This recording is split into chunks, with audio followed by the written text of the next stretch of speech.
I got some bad news today. I got some really, really bad news today. Like, literally, it wouldn't have mattered at what time I was gonna record this podcast, but I got some bad news. Not necessarily in personal life. And literally, it just, like, a little bomb just got dropped on me like 30 minutes ago. And it was to such a huge point where I was just like, I know I don't like to randomly take 2 days off. And I kind of talked about it yesterday. But it was so bad that at one point I was just like, you know what, let me just not even try and go to sleep. And that'll be like 30 times better than actually trying to and do a podcast, just because it was just like, it was something serious, and it was something personal, and it was something, going on in the family. And I was just like, honestly, do I really want to do this? And the long and the short of it is yes, but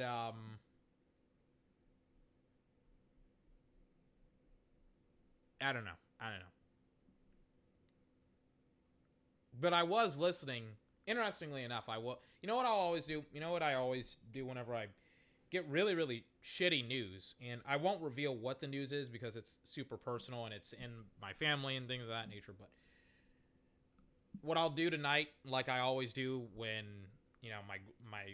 my grandmother died 3 years ago, when a lot of my aunts had passed a couple of years ago, or not a couple of years ago, literally it happened last year when two of my great aunts, my grandmother's sisters, had passed. And when my my dad's sister had passed in February, I just put on a Dave Chappelle special, and that kind of gets me, that always puts me in a better mood. It's always, as sad as I always get, it's just as low as I always get, I always love comedy. And that usually, maybe some Bo Burnham. I did, not Inside, that's super depressing, but definitely maybe What, or Make Him Happy, or I've seen those two documentaries, or those comedy specials way too much. But yeah, this podcast is gonna be, I'll try and perform. I'll try and be entertaining. Just know, like, something really, really seriously had literally happened like 30 minutes ago, and I'm not completely done processing it. Like, I have to go to a funeral literally in 12 hours, and I don't want to. I'm a pallbearer. I don't want to. I didn't want to before. I wasn't even thinking about going to the funeral just because I didn't know the person that well. And then it turns out, I'm now a pallbearer, which I was like, okay. So, like, literally as soon as the funeral is done, I'm bouncing, because I am so over. I don't want to be around people. But hey, like, I don't know. I don't have anything good to say right now, to be honest with you.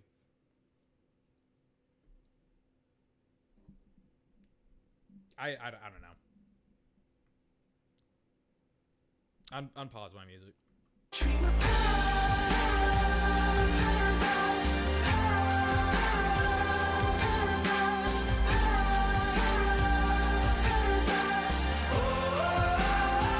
Ladies and gentlemen, I am 24. This is my podcast, 24's podcast, the best video gaming and sports podcast on the entire internet.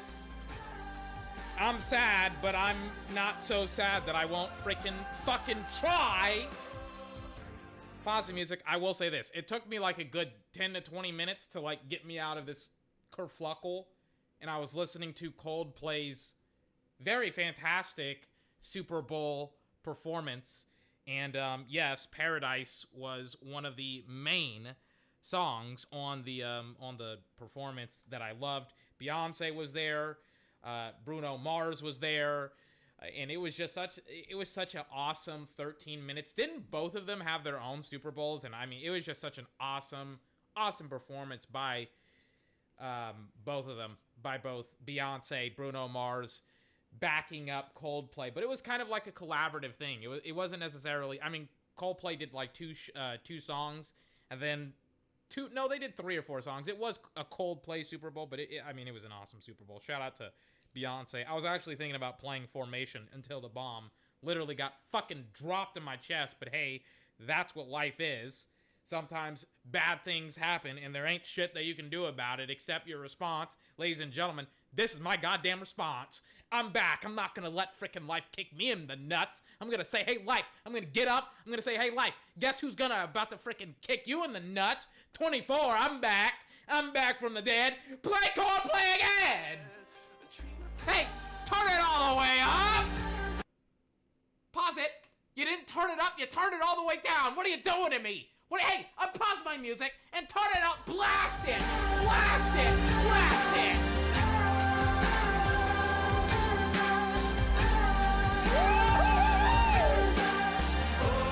I'm getting back into it, ladies and gentlemen. What do we got? What do we got on the docket today? First and foremost, you don't ask the questions. I ask the questions. I'm the podcaster. You're the listener. I ask the question.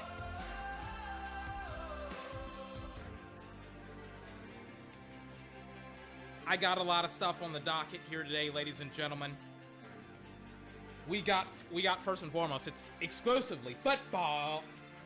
I'm going to talk about some of the best players at the best position. I don't know how far along the list we're going to get down, but I just wanted to we're probably going to talk about the best candidates for Defensive Player of the Year next year. We're going to probably talk about some of the best running backs. We're going to talk about, especially Ezekiel Elliott, what he was doing with his trainer. And we're also going to talk about that doggone DeMarcus Lawrence. Got a lot of Cowboy stuff, got a lot of NFL stuff, ladies and gentlemen, coming up right here. 24's podcast.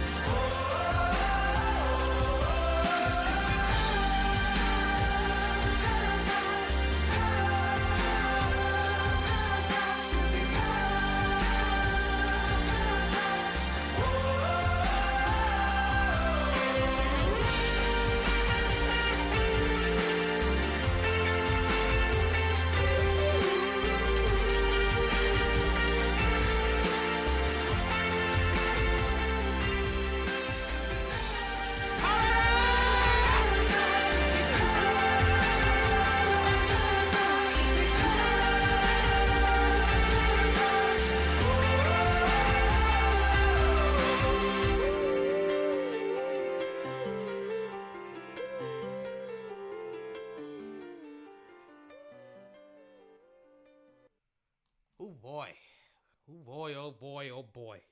This could be para. I can't do it like they do it. Awesome stuff. Big shout out to the absolute immaculate, absolute, almost unindomitable Coldplay. You know, you just forget how great they are as a band, how talented they are, and then you freaking put on a track like Paradise, and then you're just like, wow, that's such a good song. And then listen to the Super Bowl edition. It's just so good. It's just they have I know they have heavy stringed instruments, but I mean, oh my gosh. Just such a fantastic band. Billie Eilish just came out. There's so much good stuff to be excited about and happy about in the world. First and foremost, The Witcher. They just came out. I'm so excited. They just came out with their second trailer, or their first trailer for their second season. It's coming out December 17th. I'm so excited. Billie Eilish just came out with a song yesterday for her new album. It's going to be released July 31st in a couple of weeks. 3 weeks, actually. Cannot wait. I have not heard it at all. It's called NDA. I heard that there's a lot of tracks on her new album that are like banging. But I'm gonna wait. I'm gonna wait just a little bit. Just gonna wait just a little bit until the album comes out. Just gonna wait. Anyways. Jesus Christ. All right. Weirdly enough, on my recommendations now, because I was just scrolling and listening to music and watching videos and stuff like that, I got one of my favorite songs of all time. Oh my gosh. It's easily one of my favorite songs. It's the absolutely legendary song by Alicia Keys, You Don't Know My Name. Come on now. Come on now. I got it in my record. Every single time I see it, I just gotta freaking play it. Oh my god, I wish Alicia Keys wasn't married, because I would wifey her right now. I would do it. I would do it. Jesus Christ. I love Alicia Keys so much. Oh my god. She's so fantastic. Oh my god. Yes, I'm watching and listening to the song right now. You don't believe me? Oh my god. You don't think I am? Listen to this. Good afternoon. Can I take your order? I'm listening to the music. I'm watching and listening to the music video. That's why she's talking right now. It's me, special. The guy's about as dense as a freaking pile of bricks. This is the guy that Alicia Keys wants. This is the guy, right? That's in between me and eternal love with Alicia Keys. Really? Come on now. Oh, excuse me. I'm sorry. The hot chocolate too. He has no personality. He has no intangibles, no tangibles, right? Dense as a pile of bricks. What's he saying? What's he saying? I don't know what he's saying. You don't know what he's saying. You know what I'm saying. Alicia Keys probably will know what I'm saying. This is ridiculous. This guy goes for freaking newspaper overcoat wearing. It looks like it's 60 degrees outside in New York City. This guy's wearing an overcoat like he's got somewhere more than to be. Hey, guy with the coffee, get your ass out! Thanks. While Alicia Keys is literally serenading him and seducing him, he's just like, a coffee, black. What? What an idiot! This is the best part of the song.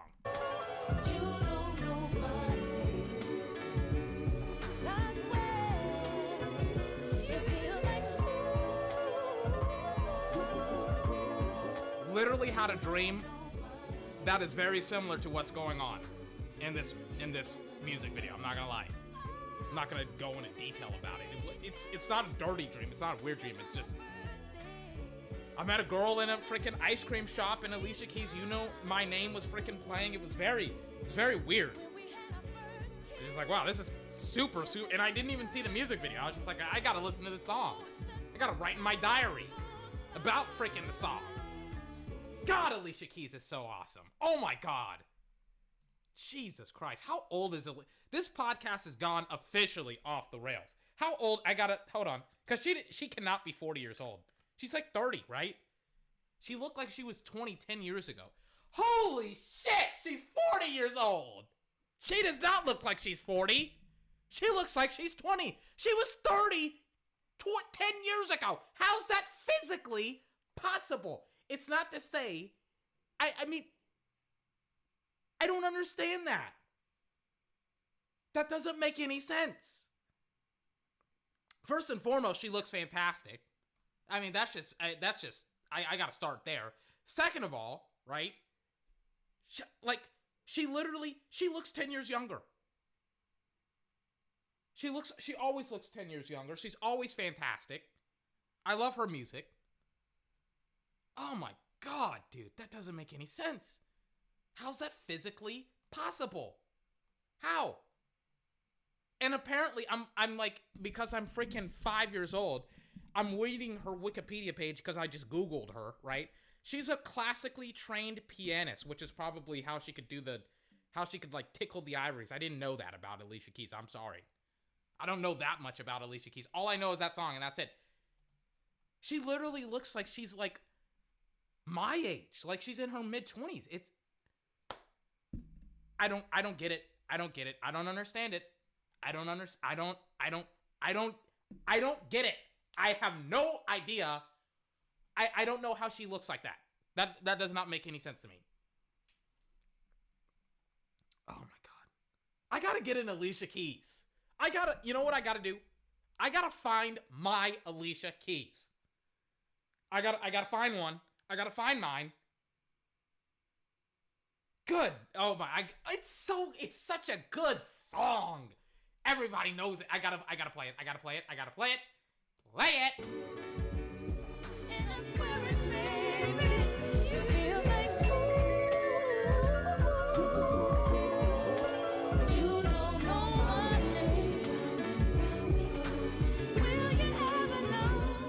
And then this absolute, in the music video, this absolute dingus, absolute fucking moron sees one of his boys getting into a fight and then leaves Alicia Keys by herself. He leaves her by herself, walks off with his boys like an absolute dingus as she walks home by herself in New York City.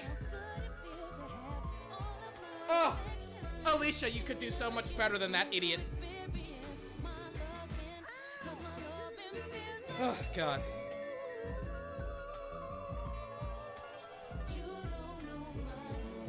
Turn it up just a little. And I swear it feels like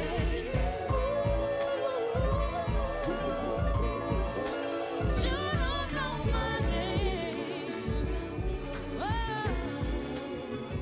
It's one of my favorite songs ever. I said Sad by XXXTentacion is one of my favorite. This is one of my favorite songs as well. God, man, sometimes girls just go for like the worst guys ever.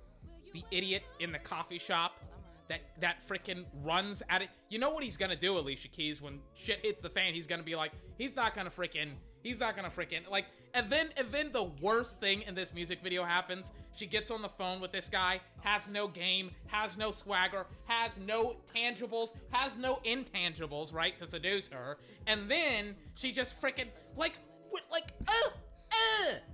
oh my God, Alicia, do better, do much better. Turn it up. This is her spitting game to the guy. My manager be tripping and stuff, talking about we gotta use water, but I always use some milk and cream for you, cause she's talking essentially. By the way, if you don't know what she's saying in the music video, she's essentially saying, I put in water into your coffee, or not water, but I make his coffee special for him because it's like, and she's a waitress, you know, she doesn't have a lot, but she's like this is the ways that I show that I like you. And then this absolute dingus just stands there like, I'm a freaking moron. I'm not gonna say anything. I'm so angry, right? I'm so angry right now with this absolute dingus. I mean, we could just go across the street to the park. Right? God, this guy's so stupid. Wait, hold up. And then she freaking, the phone breaks up, and this absolute dumpster, this donkey, just is like, yeah, I'll go out on a date with you. Alicia Keys has essentially done everything. What has this guy done? Nothing except sit in a chair, act like a freaking donkey, just sat there, dingus, stupid. I can't believe it. This is the end of the song.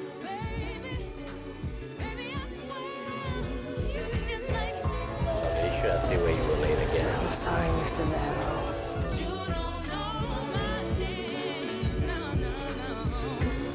Good afternoon. Can I take your order? This is after the party, right? Dingus! Doesn't even recognize her. And that's where all my mother and father it feels like.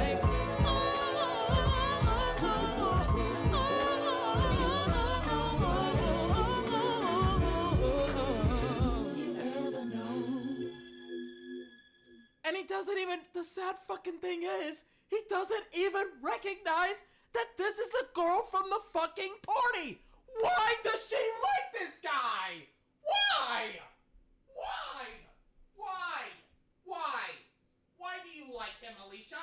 Why do you do this to me, Alicia Keys?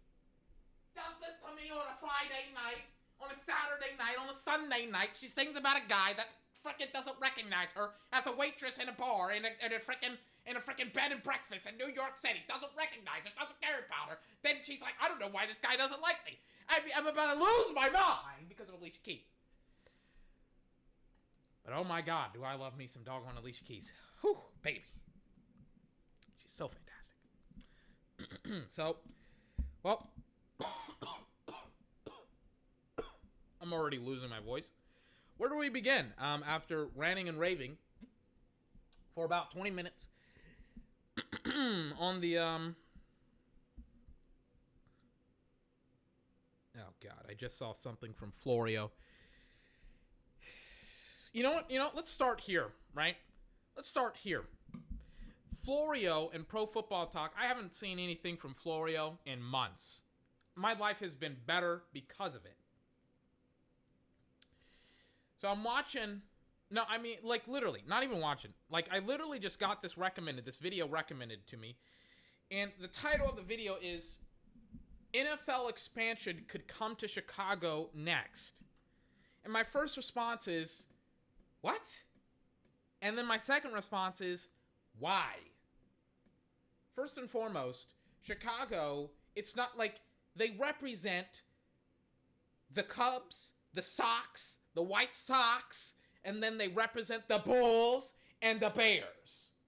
Not in that order, but specifically Bulls, Bears, White Sox, Cubs, then White Sox, depending on if you live on the south side or the north side of Chicago. But everybody represents certain sports teams. It's a very traditional city. It is terrible to branch into because they have their fans. It's not like fans are going to be like, oh my gosh, we need another football team in our very, very terrible football town because our football team can't win a doggone football game. They can't win Super Bowls. Their offense is non-existent because they think that they're freaking in the 1980s and they'll build around a defensive player. But I was very weirded out by that title. I was like, that doesn't make any sense. Usually, you would, like, in my opinion, I'm like, why doesn't the NFL try and move into San Antonio or Austin? That's what I'm thinking of. Just like literally deep in the heart of Texas. You know? I'm like, why not move into there? Because literally, Texas is like the breeding ground of just football. And I'm just like, I don't understand why you aren't trying to do that more. Why aren't you trying to move into Texas more? But sure, fine, Chicago. That's a football city. That's a football state that everybody loves. You know, or hell, you could even do right by the city of St. Louis, Missouri and move back to St. Louis because they are absolutely rabid for football, if you didn't notice. You know, just saying. But let's hear what Mike Florio has to say. Let's listen to what he's got up his sleeve. Let's listen to why there's going to be another NFL team expanding into Chicago, and then we'll promptly, we won't even listen to it fully. We'll just destroy him as we go on. Let's just listen. Let me unmute. Virtual lock to expand to Las Vegas and Seattle. What markets are in the conversation? Oh, my bad. His mixer is terrible. That's as loud as I can get it. I'll have to boost it. But, I'll fade it in. At JR the Boss Man, the NBA is a virtual lock to expand to Las Vegas and Seattle. What markets are in the conversation as it pertains to potential NFL expansion? Well, I'll say this, JR the Boss Man. The conversation about potential NFL expansion hasn't happened yet. I think the NFL is looking at this in a linear fashion. First, they got to 17 games. Next, they'll get to 18 games. They won't be able to increase the inventory of total games beyond 18. So the only way to increase the inventory of total games after you get to an 18-game season is to expand the number of teams. More teams, more games. I would suspect that cities that have successfully hosted NFL teams in the past would be in the mix. Now, the lawsuit filed by St. Louis against the NFL, set to go to trial, by the way, right about the time the Super Bowl happens in L.A. where the Rams moved. I think St. Louis at some point would potentially be in play, and maybe a settlement would include some sort of favored nation status for St. Louis in the event that there's expansion in the future. That's part of the deal that averted litigation when the Browns left Cleveland back in 1995. I'd say San Diego, to the extent that someone's going to build a stadium there without... That's incorrect already. We're halfway through the video. He said some stuff that's right. He said some stuff that's wrong. San Diego, no. They want to be Chargers fans. They're the biggest. They're one of the biggest Chargers market in the entire nation. Just no. It's going to be like a lot of people, for example, are talking about, first and foremost, right? Before we talk about more teams expanding, let's talk about the 3 teams that have expanded into LA and Las Vegas respectively, that have moved to LA, that have moved to new markets, LA, Las Vegas, right? So Chargers fans aren't super stoked that they're in LA. They're not. Chargers fans, like I've said it before, I'll say it again, don't be surprised if Chargers fans don't go to the games again and the stadium gets overrun by different fans of different football teams again. Don't be surprised. It's not going to look pretty for the NFL and the Chargers because they're like, oh crap, none of our fans show up, and the Chiefs, a divisional rival, has a bigger fan presence than the Chargers. Don't be surprised week 2 when the Cowboys go down to freaking LA, the freaking Cowboys will freaking dominate and destroy, and then they'll be like, wait a second, there's way more Cowboy fans here than Chargers fans. It's like, yeah, because the Cowboys practice in Oxnard every single offseason because that's what they've been doing since the 80s and the 90s. What about the Vegas Raiders, right? I dunk on them all the time. I'm going to dunk on them, I think, today as well. Raiders, right? Talk about it all the time. Allegiant Stadium. Nice stadium, right? Doesn't matter. Do you want to know why? Because Allegiant Stadium and the Raiders, I don't know the actual, fan presence in Las Vegas. It seems like the Vegas media, I remember I was watching a lot of Vegas interviews with all of their players like Derek Carr and Henry Ruggs and all these other guys, and we'll talk about Henry in a couple minutes. But they were always asking them about the Las Vegas Black Knights or something like that, the hockey team. They love, for some weird reason, they become attached to a hockey team in a desert, only in Sin City. What's the Vegas hockey team? I don't know. Vegas. Yeah, it's the Vegas Golden Knights. Right? They love that team probably more than the Raiders. It's weird, though. Literally the first second I got it, it's one of the most hidden things about Las Vegas. If you're not from Las Vegas, they actually rep the Golden Knights. Literally, the guy that took me to the rental place, first day I got to Vegas, was wearing a Golden Knights t-shirt. I was just like, Vegas has a hockey team? My first reaction was, Vegas has another sports team? What is it? And then I figured out it was a hockey team. A lot of people were repping the Golden Knights, I'm not going to lie. So, don't know anything about the Las Vegas football team. Don't know anything about, their fan base and what the fan base actually, does the fan base support and rep the football team? I don't know. What I do know is, both transitions with Vegas and LA have been shaky and rocky at best. At worst, all of the new expansions are going to essentially be futile. Not futile, but I don't want to say unprofitable, but it's going to look bad, on the NFL.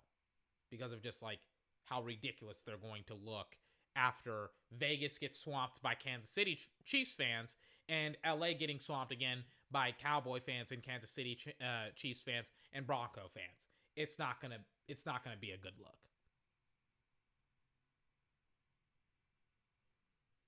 But hey, I'm not the person that's billions upon billions of dollars in debt and had to spend twice as much money on the stadium. I'm not a billionaire. I'm not a billionaire. I'm not an owner. But hey, it's on them if they want to screw up their money and not generate more money long term and move into cities that don't necessarily want them to be there and not build new stadiums in cities that actually want them to be there. But hey, it's the NFL. It's it's whatever they want to do, which apparently they want to not please their fans and have their teams in new stadiums, but in their host cities. But Taxpayer regardless, sorry about that. Regardless, let's listen in again. I would say, and this whole Chicago, Arlington Heights Stadium thing has gone from not even a whisper to a roar in just a few weeks. So if you don't know what's going on with Chicago, a little bit of context. Let me turn it down just a tad. I apologize. They finally seem to have gotten whatever they need to do in order. So I didn't talk about it because I was like, talk to me when something is a little bit more concrete. Essentially, the ownership for the Chicago Bears is moving out of Soldier Field. And I don't know when it can actually be done, maybe in like 10 plus years, because I think the lease on Soldier Field is for the next 10 years or something like that. I don't know if they own the stadium. I don't know who owns the stadium. I don't know. I don't know these things. But regardless, the ownership for the Bears is looking for a new stadium, right? Because apparently they're sick and tired of Soldier Field. Now, why are they sick and tired of Soldier Field? I have no idea. But they are 1,000% looking for a new football stadium. And apparently it is in the form of Arlington Heights, which is a former racetrack outside of Chicago. And depending on who you are, depending on what type of fan you are for Chicago, you're either super pissed off or, you're ecstatic because Soldier Field has needed a lot of renovations for decades. It's kind of what happened with the San Diego Chargers, where their city, now the Los Angeles Chargers, where their stadium that the Chargers was in was like 70 years old before they moved out of it. And there were millions upon millions of dollars in renovation fees that needed to be done to make the stadium more modern, because I think it's like, I don't know if they were sitting in bleachers, but they were essentially sitting in like shitty seats or whatever. I know Green Bay, Lambeau Field has bleachers, but I mean, like, there it's like cute because the stadium is old, but it's renovated, it's modern, it has some new aspects. San Diego, it's not necessarily cute to sit in hot ass bleachers. I'm not a bleachers guy myself, but, it is what it is. But the Bears, for some weird reason now they're looking for a new stadium. And because they want to get in on all of the new stadium buzz, all of the short-term revenue. I haven't covered it, but essentially every new stadium brings with it short-term revenue. It usually declines over the next like 5 to 6 years, depending on the team. But like, initially, I think it gets like a bump in revenue. Like the team gets a bump in revenue for the first 3 years. For plenty of different reasons. I'm not really sure what the reasons are, but they do get a bump in revenue. And then the bump resides very, very quickly, because pretty stadium does not equal actual interest in the actual football team and or an actually good football team. So we'll see the Raiders, they'll have a decline in revenue because, it's the Raiders and the team probably won't be that interesting because they're not a very good football team. Same thing goes with the Chargers. Rams are kind of interesting because they're actually a good football team in a new stadium, but we'll kind of see what happens after that. Like, there's been so many new stadiums that have been built over the last couple of years, it's kind of insane. Like, we kind of forget that, like, for example, the Minnesota Vikings just built a new stadium. Couldn't care less. Atlanta just built a new awesome stadium with like with a really, really awesome rooftop opening. Couldn't care less. Like, nobody cares. I don't care about the new stadiums, right? Because I don't go to the stadiums. The majority of us fans, right, we don't go to the games. We watch the games at our houses, right? It's not millions of people in the stadiums. It's millions of people at home. It's not like a concert where like millions of people or hundreds of thousands or tens of thousands of people are at the concert. And then, if you didn't go to the concert, you're shit out of luck, because usually there's not like a live streaming event of a concert. But, football and professional sports is different, where they will 1,000% broadcast and rebroadcast their games. I was watching a little bit of Danny Phantom, and I want to watch some more. Or do I want to watch The Office? I've been watching The Office. I want to watch The Office. Let me watch The Office. I got some Danny Phantom. I've been watching The Office for the last couple of days. Love it. I mean, it's The Office, bro. Hold on. I got to get it out of my closet. Give me like 2 seconds. I know. It's not the best thing. Hold on. But, it's what we do. It's what we do here on 24's podcast. Sometimes, not all the time. Just really want to watch a little bit of The Office, bro. I'll say this. Hold on. Let me get The Office out of my closet. I'll say this. I'll say it once I come back. Hold on.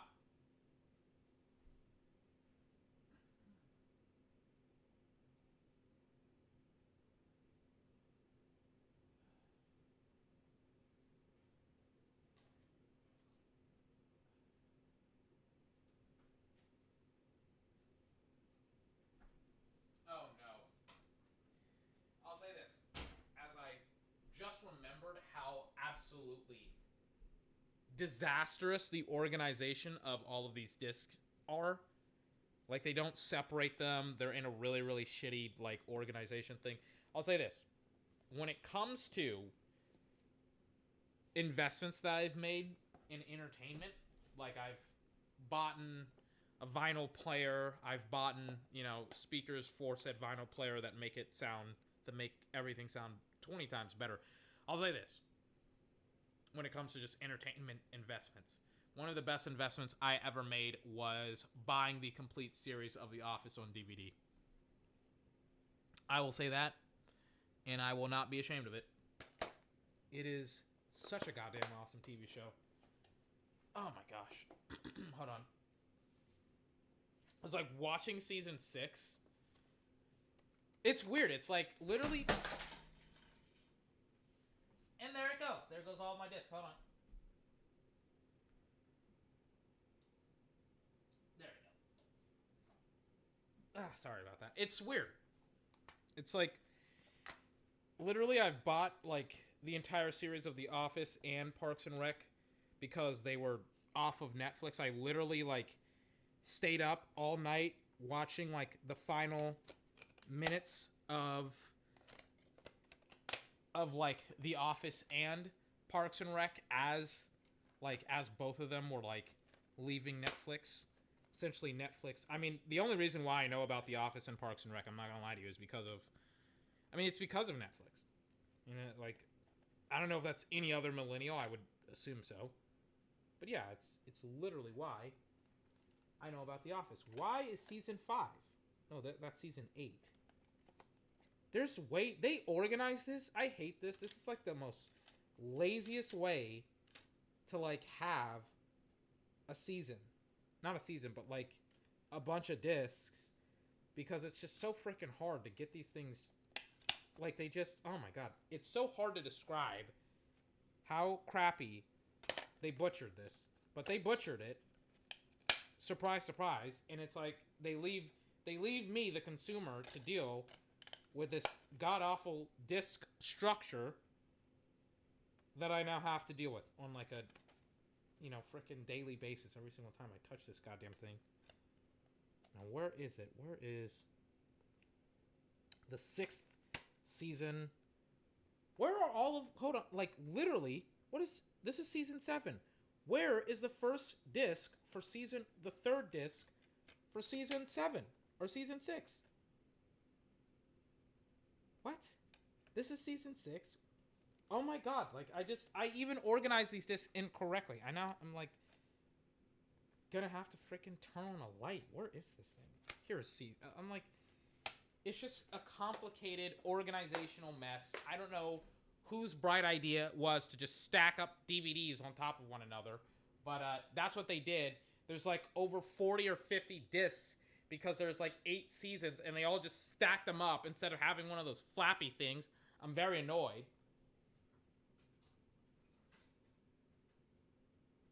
Hold on. There you go. It's in my DVD player. Yes, I still have one. I have a 2-in-1. I have a DVD player and a VHS player. Remember that? Of course you do or don't, depending on if you're not a millennial. Yes, I'm a millennial, but I grew up watching VHSs, bro. Come on now. I watched The Little Mermaid like 80 times on VHS. I've never seen it on DVD. Let's go back to Mike Florio after the disaster of me trying to change out a DVD. So, we were talking about Mike Florio, and we were talking about change of locations within the NFL. That's what we were doing. Of team locations, right? So, Specifically, we were talking about Arlington Heights and how Chicago ownership is essentially trying to buy that out for the new stadium location because, again, Soldiers Field needs millions upon millions of dollars of renovations. And, like, would it be cheaper to do millions upon hundreds of millions of dollars, even if it let's say it was hundreds of millions of dollars of renovations, right? Would it be cheaper to do that, over making a new stadium? Absolutely. Will they do it? No, because they want the initial bump in revenue, more excitement, things of that nature, right? Now, when it comes to the Chicago Bears, I mean, we've kind of covered it, but I actually kind of want to finish off Mike Florio and what he's talking about and things of that nature as I'm watching Dwight do something. I'm not familiar with this episode of. I gotta turn on subtitles. I gotta see what they're saying now because I don't know what they're saying. Top menu. Where is the disc menu?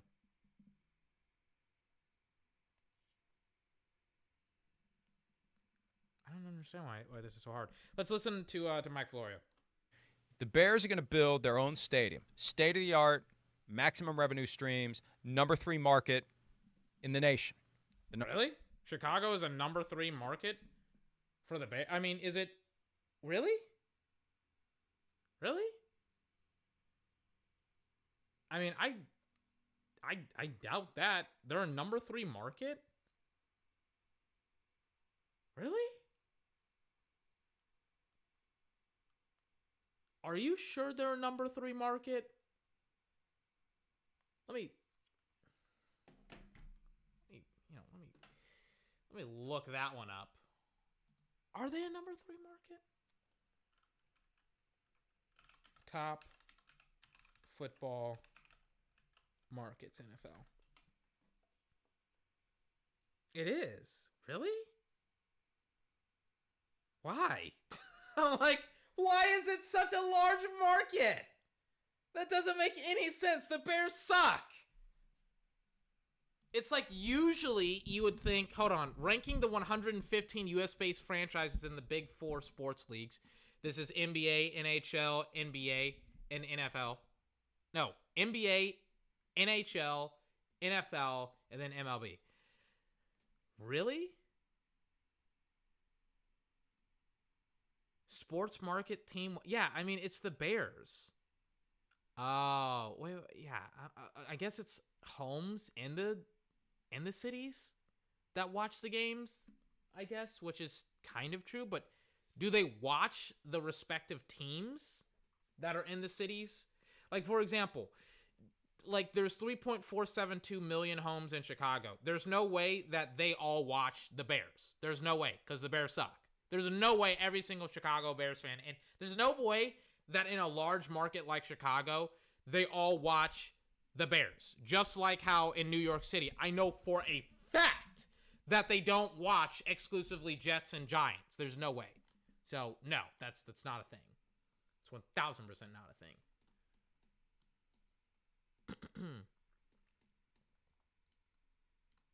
There's no way. Goodness gracious. I don't understand it. All right. Let's move on. One market has 2 teams.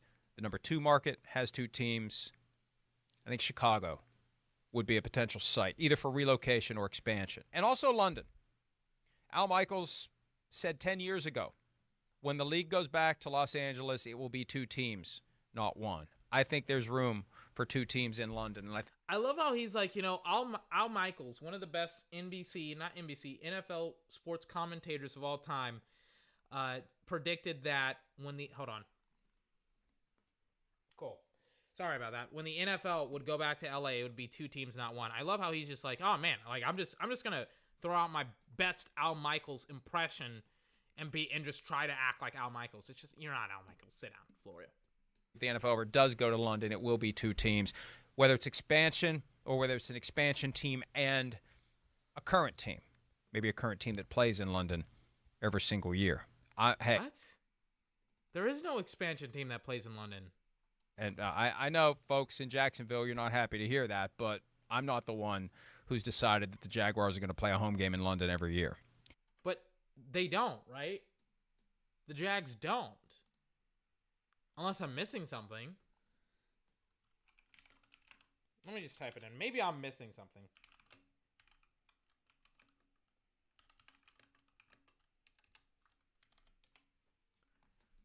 Do they play a home game every single year in London?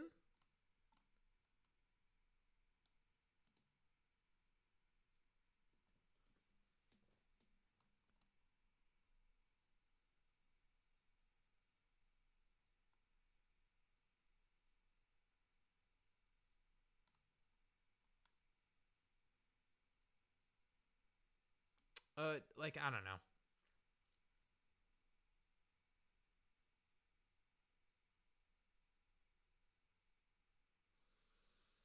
I mean, yeah, technically they did, because the Jags were a terrible football team, and they were like, we have to, find a team to do it, and nobody wanted to do it, and it was the Jags. But I'm not sure if they're doing that now. But yes, they have played in the international game in London every single year. So, yeah, he's right, but I'm not sure if he's right now. And that's it. God. No, Chicago should not 1,000%. They should not be the team the city that gets another team. Absolutely not. Absolutely not. Oh my God. I'm telling you, man.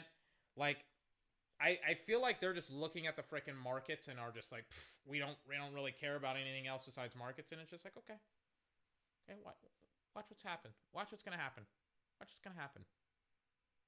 Just watch. When Las Vegas freaking turns on the Raiders and LA turns on the Chargers, just watch. Just watch. Everybody's like juiced up about, being excited and things of that nature. I'm like, okay. Watch what's gonna happen week 2 of the regular season. Let me sit down. Week 2 regular season, when when the Cowboys come in and they freaking absolutely take over whatever that stadium is.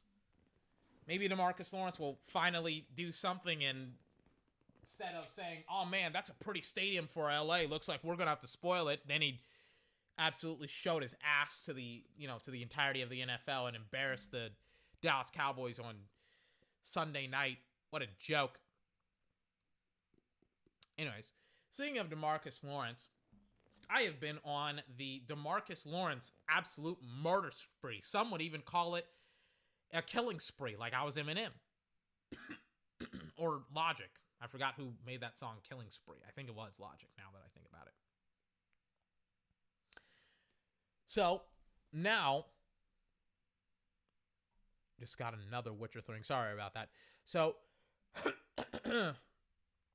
now, right, I was going over a couple days ago, and I was looking at DeMarcus Lawrence's statistics on Pro Football Reference, right?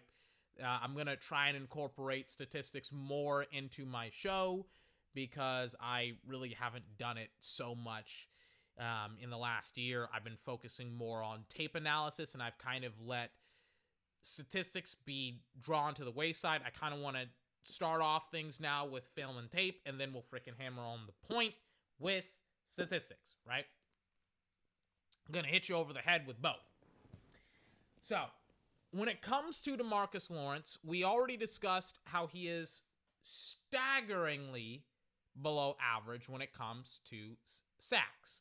In reference, let me show you to DeMarcus Lawrence, right?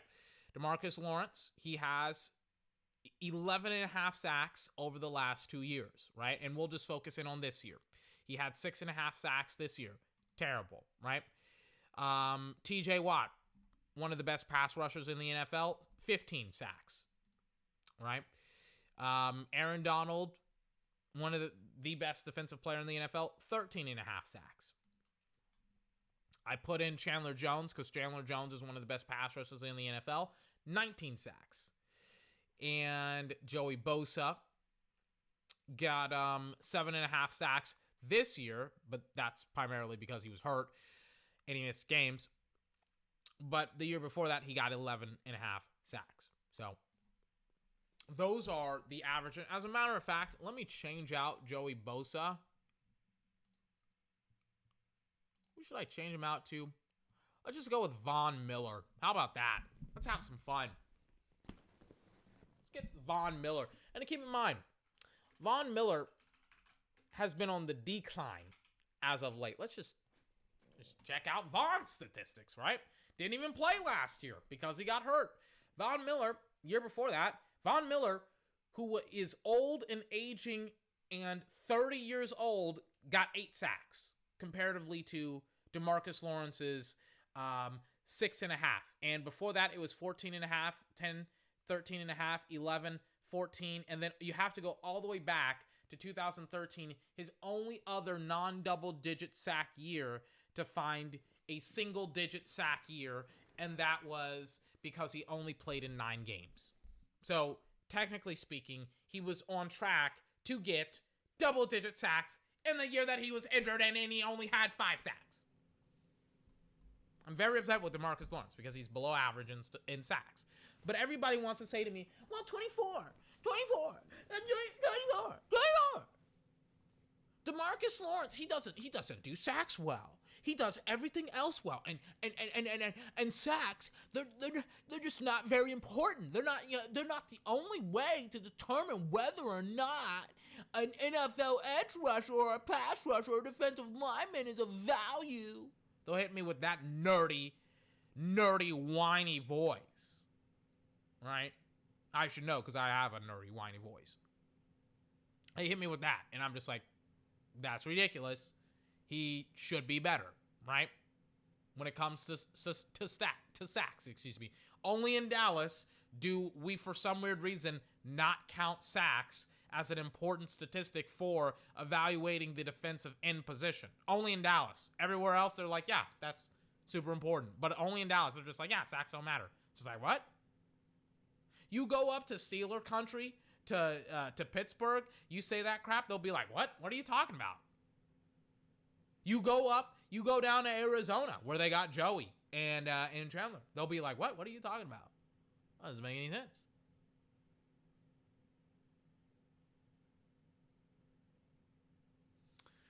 So in the case of DeMarcus Lawrence, right, we know we've established he's below average when it comes to, maybe not below average, but when it comes to the top tier guys, he's terrible when it comes to generating sacks. He's terrible, right? But then we look at other aspects of his game, right? Everybody talks to me about, well, he gets pressure on the quarterback, and he's great at generating pressure, right? He's great at generating pressure against the quarterback. I say no, he's not. The quarterback doesn't have to adjust significantly towards him. His internal clock doesn't accelerate. He doesn't have to try and worry about getting the ball out. He doesn't have to try and compensate for him. He just is like, oh yeah, we can chip here. We can match him up against our right tackle there or our left tackle there, and he won't get around them in time because he's not very good at rushing the passer, ladies and gentlemen. I love it whenever people... Hold on. Or maybe, like, literally it's like 1 o'clock in the morning. Text messages, phone calls are not good. Again, I open up this podcast saying... Hold on, let me... Hold on.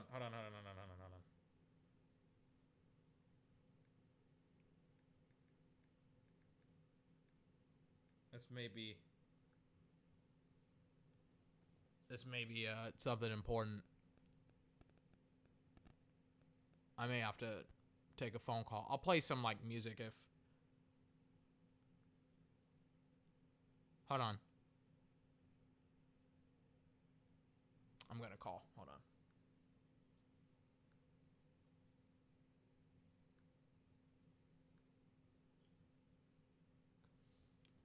Hold on. I'm going to peace out for a couple of minutes. Hello? Oh, wait, hold on.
Sorry about that. Oh my God. Some good news. Some good news in the bad news. Again, personal, family matter. Some good news. Some good news. I was actually like, do I want to continue? Or do I want to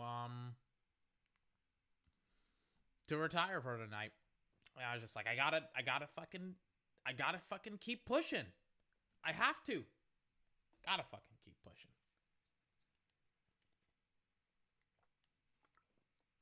So let's keep fucking pushing. I think, who is it? Like, there were so many great movies that, it was the Spider-Man Into the Spider-Verse movie where, Miles Morales' uncle is just like, you gotta fucking keep pushing. You're already there. You gotta fucking, it's a sad moment.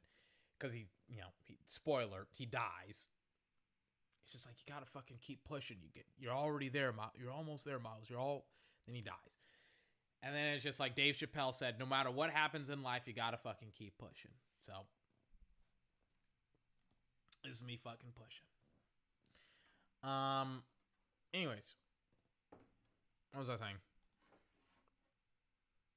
I'm tired. Oh, yeah. I was thinking about ending the podcast. I will very, very soon, but not right now. And by ending the podcast, I mean I will end the podcast episode, not the actual podcast. So, we were talking about, we're like trying to essentially establish DeMarcus Lawrence is a very, very like mediocre to below mediocre defensive end, right? That's my perspective. That's not a lot of other people's perspectives, but that's my perspective. And I will continue to hold that until he proves otherwise.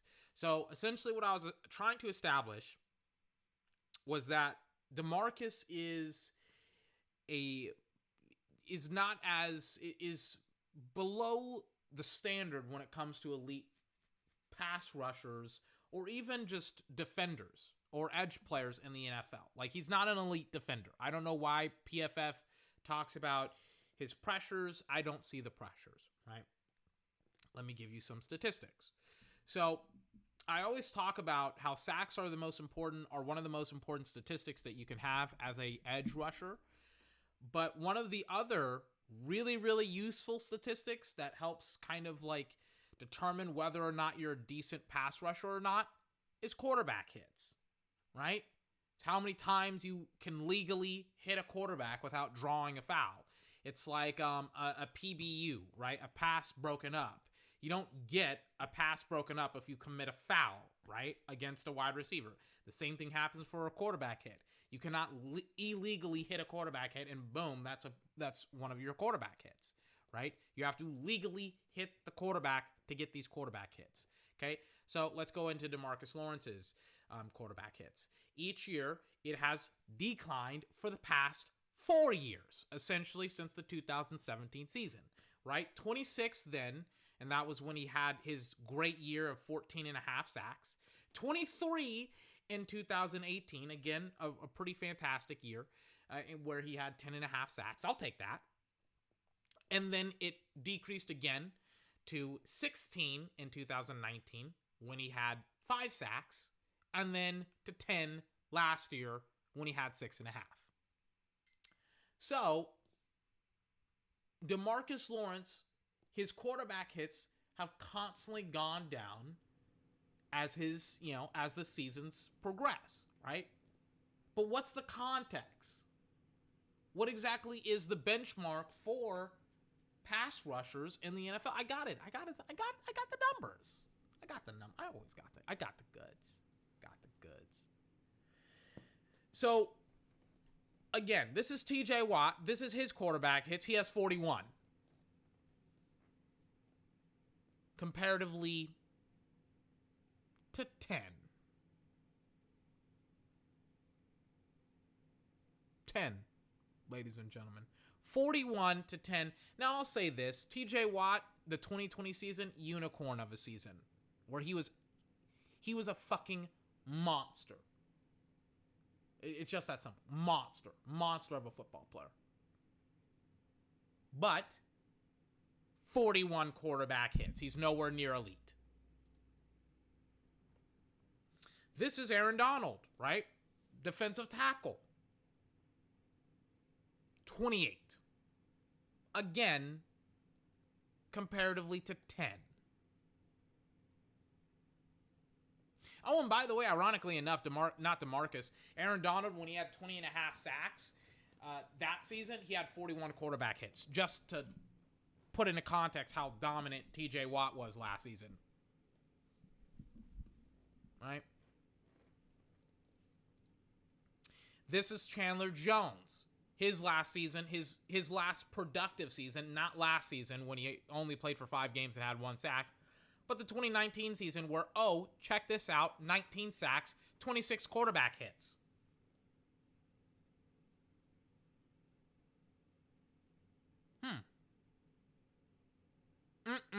Isn't that interesting? It's funny that, like, either he has a fourth of what most of the top guys have, or he doesn't even, or he has a third, or a little bit over a half.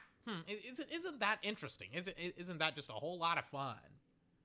That was Chandler Jones. Let's check out Von Miller. Von Miller with 8 sacks in 2019. 8. Wasn't it? Again, we went over how, like, absolutely rare this season is of 8 sacks. But holy Toledo, he even had the gumption, the gall, the wherewithal to be able to freaking get 20 quarterback hits on a freaking quarterback. On quarterbacks. At least he has the stones, the fortitude to be able to go out there and get 20 quarterback hits. Right? 20. Not even a great season by the absolute indomitable Von Miller. Not a great season. Not a great season. Not a double-digit sack season. It's a good season. A lot of dudes will take that. Not a double-digit sack season. 20 quarterback hits. Where is this elite trait, these elite statistics for DeMarcus Lawrence? I don't understand it. Where are they? Because I can't find them on the stat sheet. I can't find them on the tape. I can't find them. Somebody tell me where I can find these statistics, this tape of him dominating, playing at the same level that Aaron Donald, TJ Watt, Chandler Jones, Von Miller plays at on an annual. Hell, I stopped at 4. I could have brought in Khalil Mack. As a matter of fact, ring, ring, ring. Khalil Mack wants to enter the building. Hold on, let me put him on line 1. Let me bring in Khalil Mack into this conversation. Let me talk. Let me bring up Khalil Mack. Let me bring him into the situation because everybody wants to overemphasize the points emphasized. Let me overemphasize because everybody wants to de-emphasize how bad DeMarcus Lawrence is. Let me provide you with a little bit more gumption, a little bit more help, a little bit more mustard on your hot dog, and I'm going to serve you up some Khalil Mack. Let me tell you something about that. How many sacks did he have in 2020? And you know what? 2020, 2019 haven't been great seasons for him. 9 sacks, 8.5. Again, good years. Good years. But even Khalil Mack, who's had down seasons, has had 13 quarterback hits, 14 quarterback hits, more than DeMarcus Lawrence. And even when he had double-digit sacks, 12.5, he had 18. He had 18. He almost had double than DeMarcus Lawrence. And Khalil Mack has been bottlenecked because the Chicago Bears, everybody's finding out, oh my God, all we have to do is stop Khalil Mack and the freaking Bears defense sucks. And he was also on the Raiders. So where's the elite traits? Where are they? Oh, and of course, he plays linebacker. He doesn't play defensive end, Khalil Mack. So he drops back into coverage occasionally.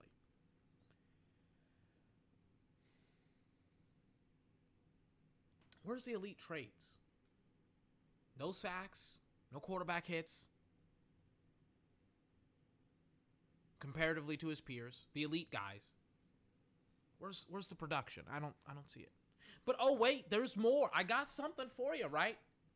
Because everybody wants to talk about TFL. They want to talk out of their ass. They want to talk about tackles for a loss. That's what TFL means. Tackles for loss.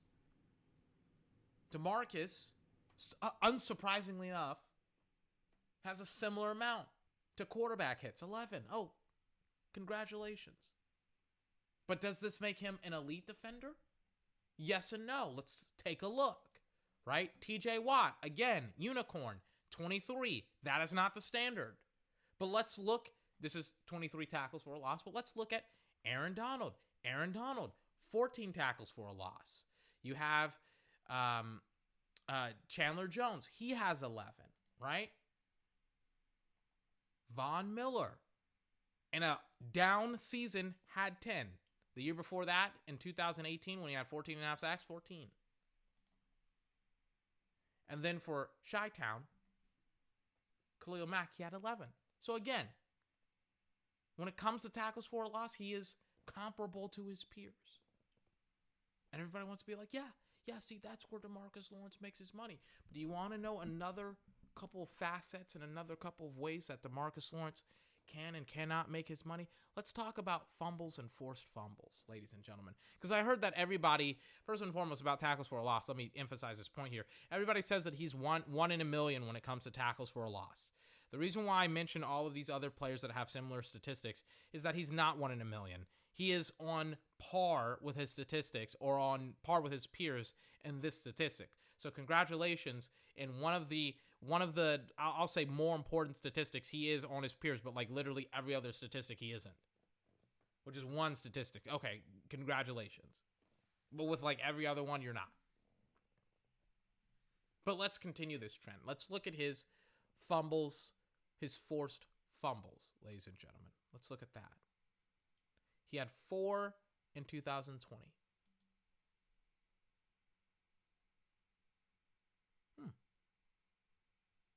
TJ Watt had 2.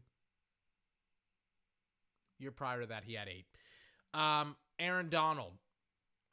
Is this Aaron Donald? Yes, this is. Aaron Donald, he had 4. Chandler Jones had 8. So it looks like 4 to 8 is the standard. 4. And then for Khalil Mack, he had 3. But then you look at all of these other statistics, right? Like passes defended against. It's like for Von Miller or specifically for Khalil Mack, it's like 3. I think for Chandler Jones or specifically Von Miller, it was like 3. And then for like Chandler, it was like 5. These are like batted balls. For Aaron, because he's, an interior defensive lineman, he doesn't have any. He has like 1. And then TJ, he has 7. And then let's look at DeMarcus Lawrence. 2. Comparatively to like his peers that have like 4 or 5. So in some statistics like forced fumbles, he is on par with his peers, and also with tackles for a loss. But with like every other statistic, he is like below his peers. I won't say below average because he's not like a below average defensive lineman, specifically a defensive end.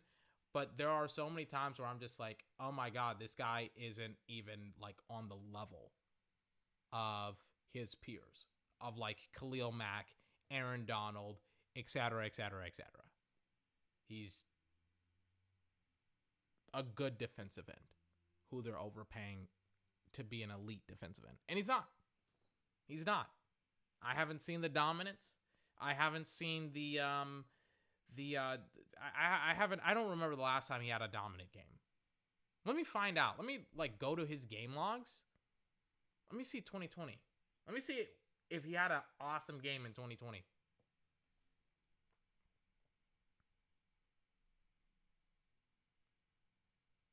I mean, define awesome. I'm like, define awesome. I mean, he had against Washington, the 3-25 loss. It's funny how like he will show up in like the worst losses ever. Like, he had 2 tackles for a loss, 4 total tackles, and like 1 sack. And then he had 1 quarterback hit. And then that was a loss.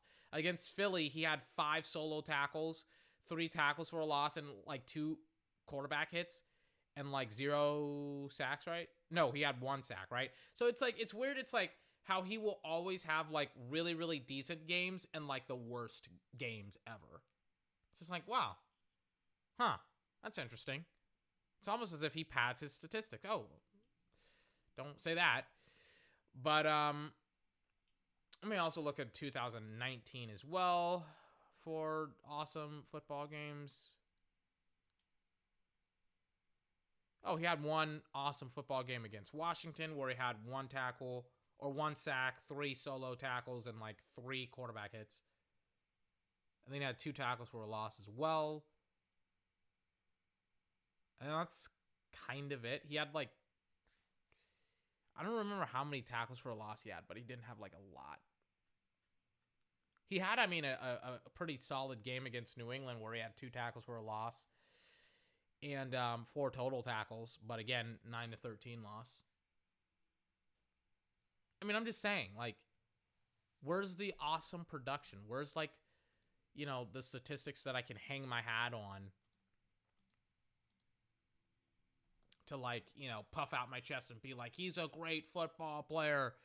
It's not him, it's the football team. It's just like, where are those games? Because I cannot find them. And the sad reality is the majority of people cannot find them as well. Because they don't exist. Maybe not the majority of people. All of people cannot find these, like, awesome games in the last couple of years because they don't exist.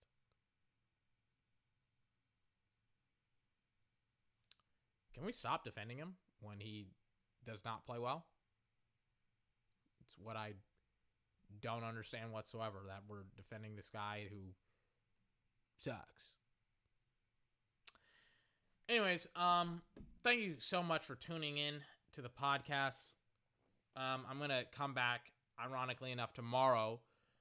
Not so goddamn late, but we'll be casting, because this next podcast that I'm going to, you know, do is going to be on Sunday. I'm going to take Monday off. I should have taken Wednesday off. I'm going to take Monday off, and I'll be back Tuesday. Is that when the next Phoenix Suns game is? Maybe on Tuesday is when the series will be wrapped up. I'm not sure. We'll see. It's not because the Phoenix Suns. Oh, no. The next game is on Wednesday. Regardless, we're going to be back on Tuesday, and that's when I'll be back after the Sunday game. Or I could be back on Wednesday. I don't know. I'll figure it out, but I'll probably be back at the earliest Tuesday, at the latest Wednesday. I'll give you a heads up. Anyways, I'm peacing out, ladies and gentlemen. This has been 24's Podcast, the best video gaming and sports podcast on the entire internet. Links for all of my other podcasts will be in the description down below. I'm tired. I'm peacing out. Oh my gosh. Let me tell you something. I did not want to do this. Not because, just because I was, you know, I just got shitty news, you know? You know, I just got shitty news, and I was just like, I would rather just go to sleep and not have to go through, you know, recording a podcast for an hour than recording a podcast for an hour. Do I feel better? Kind of. You know, but I'm going to feel much better when I watch that Dave Chappelle. I don't know what, I mean, I've seen all of his, I've seen like I have comfort food. I've seen all of his comedy specials multiple times. And it's just like, do I want to watch another Dave Chappelle comedy special? I'm not sure. Hold on. Oh, wait. It's the, like, I got the Electric City skit. I think at the end of one of these, like at the end of one of the, I forgot what episode this is, but it's like a recap episode. I got the Electric City and the Electric City thing. Hold on. Yeah. If you don't know what I'm talking about, it's one of my, ironically enough, it's one of my favorite skits ever. If you don't know what I'm talking about, let me find it. Hold on. What is it? What's it called?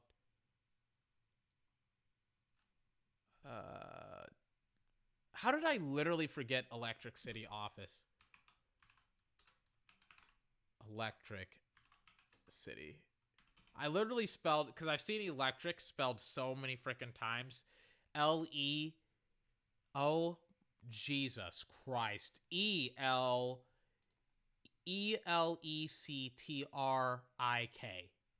And I spelled it like that. And then I was just like, that's not how you, like, I'm tired. I want to watch some Dave show. I'll probably watch Bo. I like Bo Burnham. I'm not going to lie. Not inside. Inside scares the shit out of me. Or just gets me super depressed. Oh my gosh, hold on. It'll be worth it. Here it is. Sitting in my office with a plate of grilled bacon. Call a man twice just to see what was shaking. Yo, Mike, our town is dope and pretty. So check out how we live in the Electric City. They call it Scranton. What? The Electric City. Scranton. What? The Electric City. Lazy Scranton. Anyways, I'm peacing out. I'll let, I don't even know who, I don't know what rap names they go by, but they probably will go by a rap name. I'm peacing out. 24th podcast. I'll see you Sunday tomorrow for Phoenix Suns versus Bucks. I was about to say Tampa Bay Bucks. I'm tired. Snack attack time. Don't lose your head. We like Cuginos for the tasty bread. They call it Scranton. What? The Electric City. Scranton. What? The Electric City. Scranton.